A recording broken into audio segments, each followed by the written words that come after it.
welcome back. Well, police in Jerusalem are on high alert after violent protests erupted once again in Israel's capital and the West Bank overnight, with dozens of right-wing demonstrators taking to the streets demanding an external investigation into the death of 16-year-old settler Ahuva Sandak, who was killed in a car crash just over a week ago.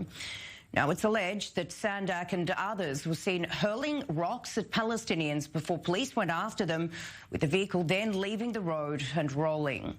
Angry demonstrators from the settler group known as Hilltop are seen here clashing with police officers, setting cars and buses alight, with dozens of arrests made, while 2 officers sustained injuries.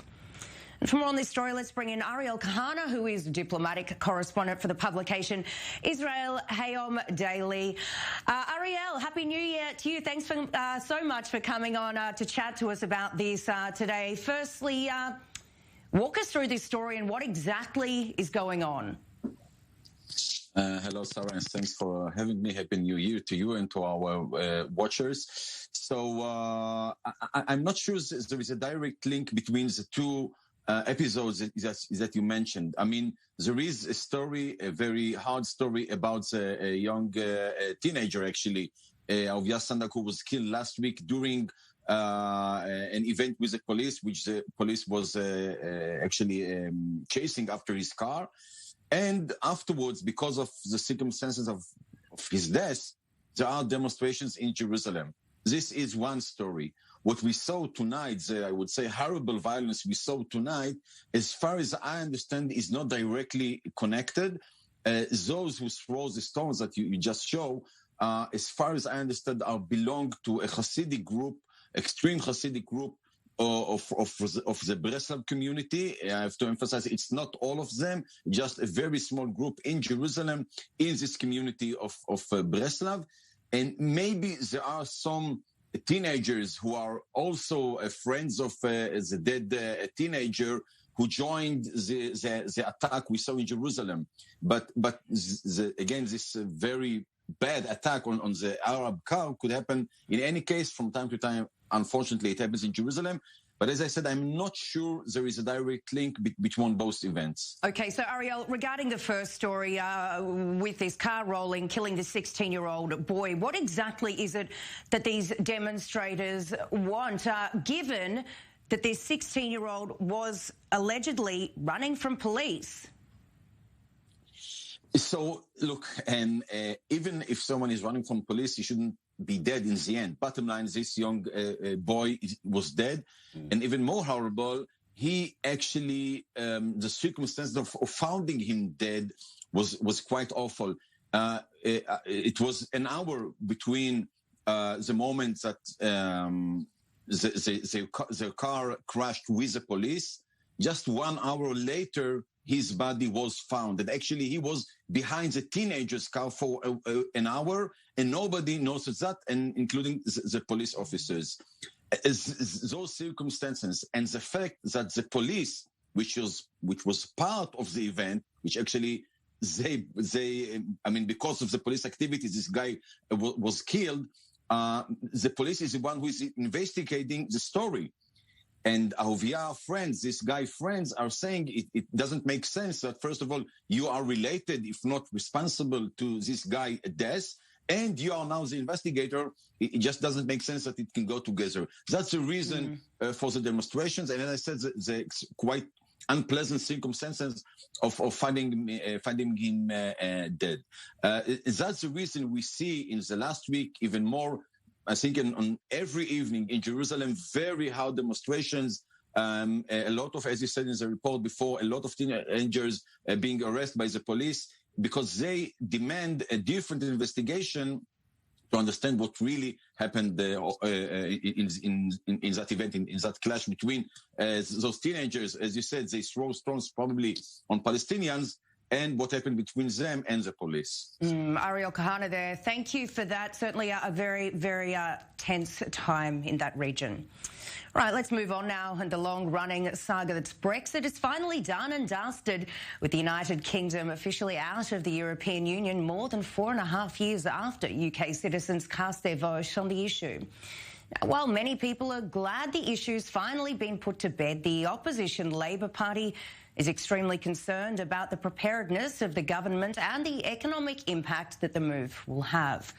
Prime Minister Boris Johnson making the announcement during his New Year's Eve address, touting the departure as a new chapter for the UK.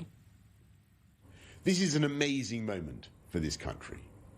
We have our freedom in our hands, and it is up to us to make the most of it. And I think it will be the overwhelming instinct of the people of this country to come together as one united kingdom, England, Scotland, Wales and Northern Ireland, working together to express our values around the world. And for more on Brexit, let's now go live to Brussels, where we're joined by correspondent Benji Ahaya. Hey, Benji, thanks for coming on. A Happy New Year to you. Firstly, tell me, the UK is currently in a nationwide lockdown and will come out apparently on the 2nd, but not everyone agrees on what should actually come next, right?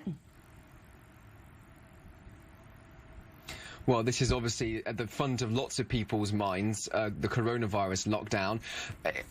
Brexit happened, last year, but then there was the end of the transition period and the implementation of this new deal only last night. Here in Brussels, the concentration was on events at the ports.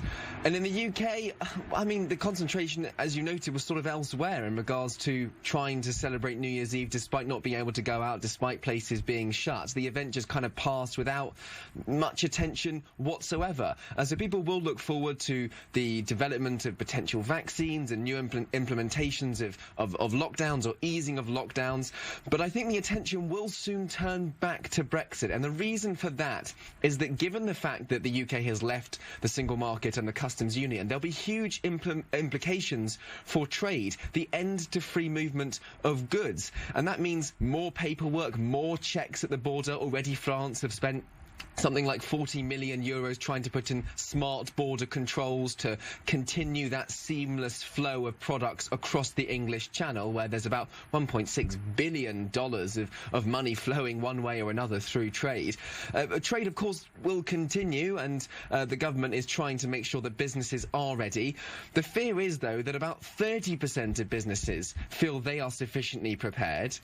And given the fact that there's still coronavirus restrictions and border closures to and from the UK, there are fears that there could be a backlog of lorries. If you cast your minds back to just before Christmas, when France shut their borders to Britain, there was queues all the way up the kind of motorways from the border in the UK. So, concerns that even though there's been no issues yet, and it's a bank holiday, and there's a weekend to come, and businesses are holding back on deliveries, there could be delays and disruptions to come. So whilst the concentration is on coronavirus now, the attention might very well turn to Brexit, the matter we all thought was done and dusted. Yes, we did. And Benji, let's keep with these restrictions and lockdowns, etc. We know that the politicians don't agree, but what about the population? Broadly speaking, do people support it? Most of the time, yes. In fact, if you look at the polls throughout the last 9 months or so in the UK, people are in favour of restrictions. That's not to say they're happy with them. People would love to be going back to their normal lives, I'm sure.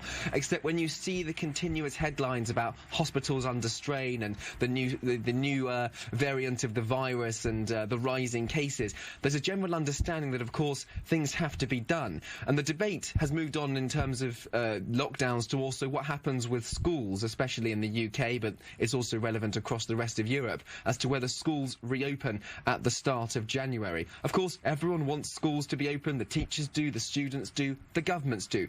Realistically, though, in this current climate where coronavirus cases are spreading, there is an appreciation, I should say, amongst the general British population that might not be the most sensible thing to do. Of course, not everyone's on the same page. The public's divided about everything, but there is a consensus that obviously these sort of implementations need to be put in place to ultimately keep people safe. Well, Benji, it may be a new year, but certainly still a lot of uncertainty about. Thank you so much for coming on and chatting to us. Really appreciate it.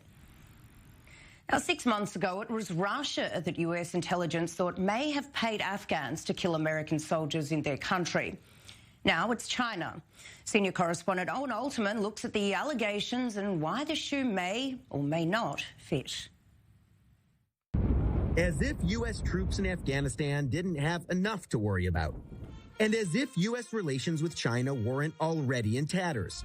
U.S. intelligence services reportedly have information that China has paid non-state actors in Afghanistan to kill U.S. soldiers. The information is not fully verified. But if true, it would be a serious escalation between Washington and Beijing.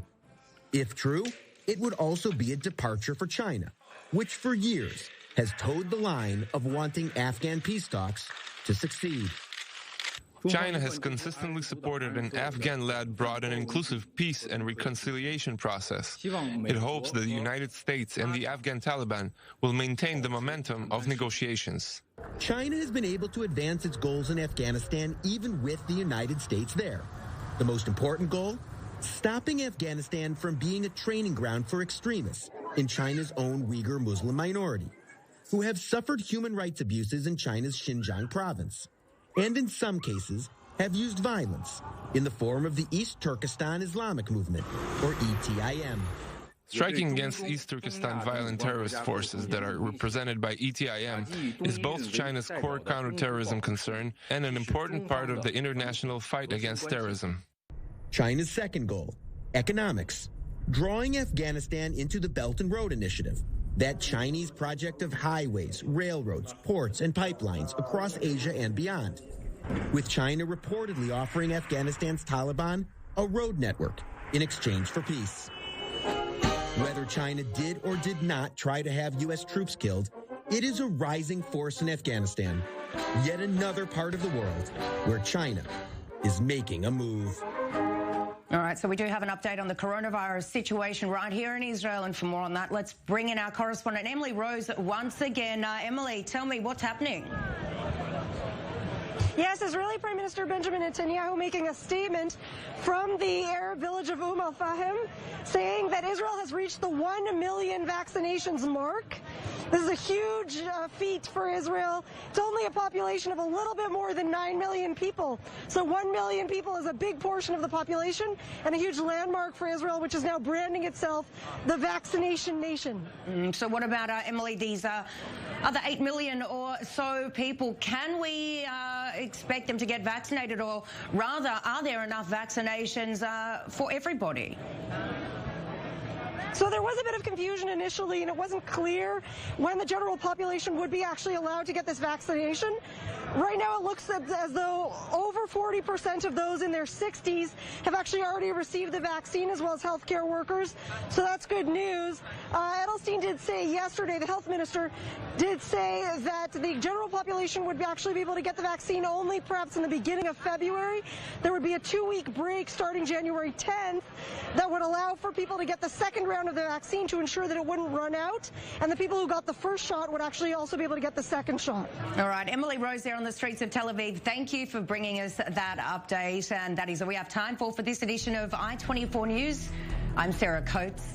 Thanks for watching.